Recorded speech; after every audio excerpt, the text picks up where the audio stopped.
Alright everyone, welcome back to another Drive and Talk here at Automotive Anatomy. It's freaking hot. It's freaking hot and I need to freaking I need to fix the AC on this thing. And obviously get another motor for the window because apparently it doesn't want to work. And I just picked one up from a Yonke, so I don't know. Here we go. I don't know. Wow, it's a hot day today. Hope everyone's doing good. I hope whenever you're watching this, you had a good day, wherever you're at. I always wonder that. Where do you guys like listen to your podcast and things like that? For me, I always put a podcast whenever I'm doing laundry or even driving, commuting. I'll just kind of put my phone to the side, or if I'm going on a walk, then I like to just kind of listen. Where do you actually listen to some of the drive-in talks? Do you actually stare at the screen the whole entire time? So in my previous drive-in talk, I mentioned that I went a little lower than Jackie.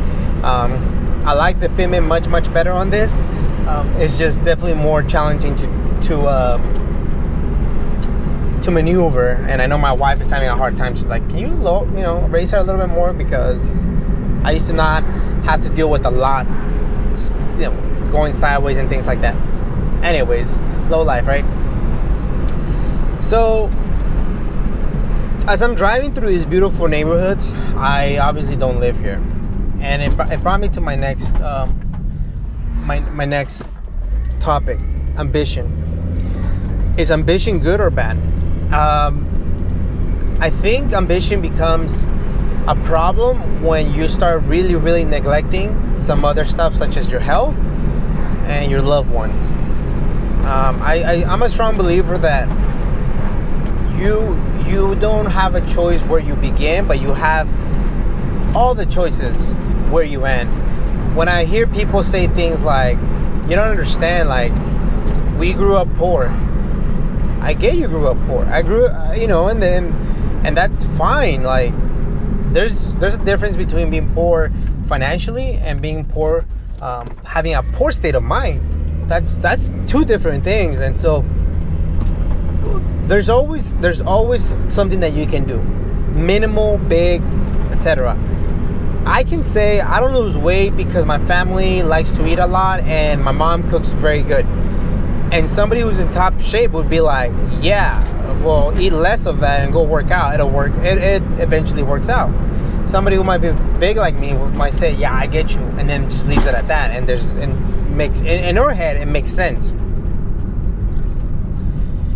So the ambition to be better, it's always going to be there. If one, you start associating with people who have that mentality to begin with.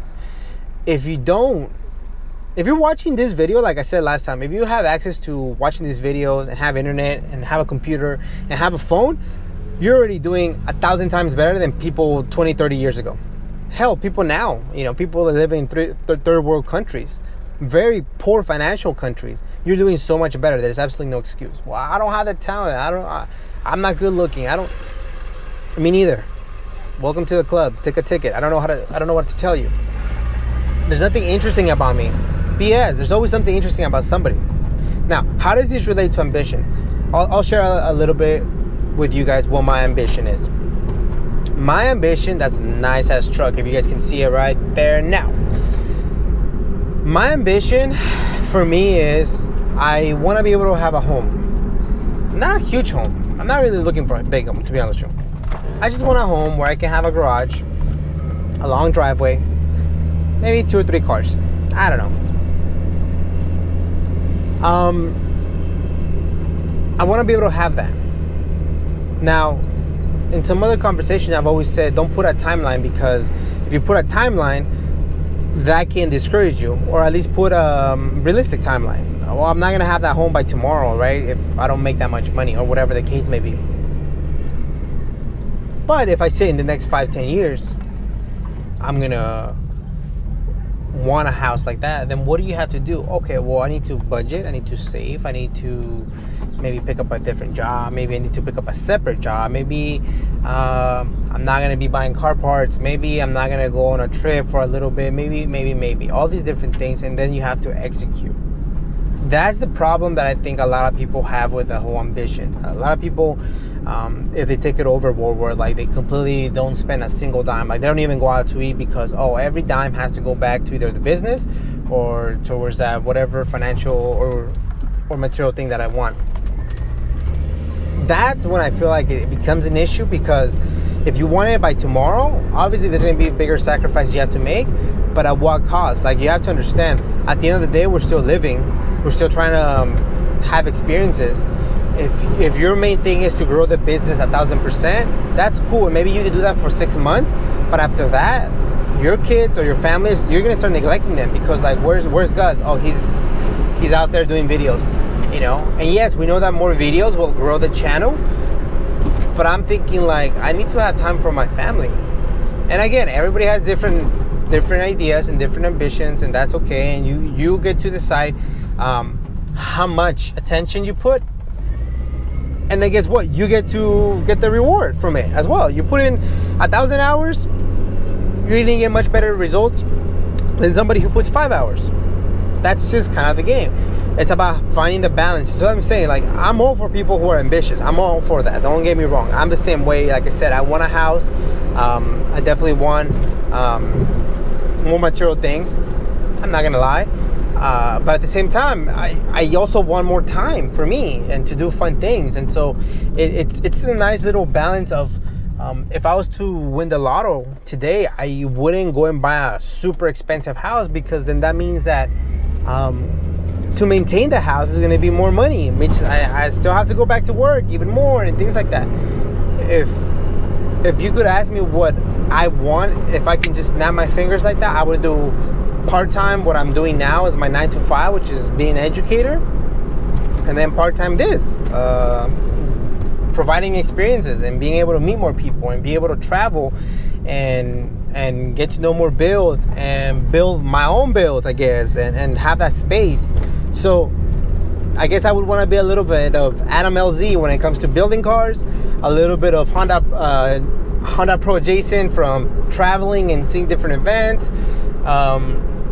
I would want to do all that, right? A little bit of Jay Leno Garage. Like, that's the ultimate vision for the channel. Like, I want to have a shop where people can come in. That's where I interview. We go on a drive, and then somebody else can take care of the editing. So, like, that's my ambition. That's my ultimate goal, to be able to do that part-time and then education part-time, because I still interact with people in my education job differently than I do in the automotive world. And it's still pretty cool, don't get me wrong, but I love both at this very moment. Ask me in 5 years from now, maybe I'm gonna be like, nah, I don't want nothing to do with X, Y, or Z. As of now, this is my ambition. This is what I want. These are my goals. I'm definitely working towards them. I write things down. I plan things out. I constantly remind myself. I have a vision board. I recommend, if you don't have a vision board, do a vision board. It keeps you accountable. It reminds you like of something that you were thinking. I always do at the beginning of the fiscal year. You don't have to wait till next year. Do it tomorrow.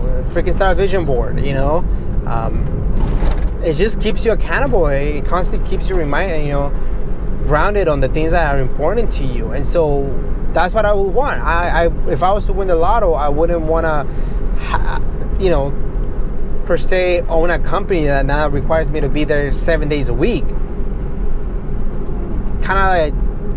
kind of brought more problems to yourself, So when it comes to my ambition, is being able to shoot for something that allows me to have a more comfortable life, but at the same time have more time for my family. That's what the ambitious side of me is aiming towards. If I'm able to do this part-time and then my education job part-time, that's still close to a full-time job, and then the rest I can, spend. And by the way, this is fun. So if this becomes my work, then okay, like, I guess I'm gonna go and travel to New York to meet up with somebody or go to a car event, and that's part of my job. That's what a lot of people are doing. And okay, I'll take that gig, I guess, over doing some other type of job. But that's what I'm into. That's why I say having a nice balance. There's nothing wrong with being ambitious. I think it becomes a problem when all of a sudden you're neglecting certain people, and that's when to me it becomes an issue. don't neglect yourself, don't neglect others. Have fun, push yourself, and don't be afraid of change, and take on the challenges however they come in, and the opportunities that might arrive from the things that you're doing. So that's my take on ambition. I'm all for goal-driven individuals. I'm all for you pushing yourself. And yes, you might not have been born in a certain environment, but definitely put yourself in that environment. That can push you to that next level.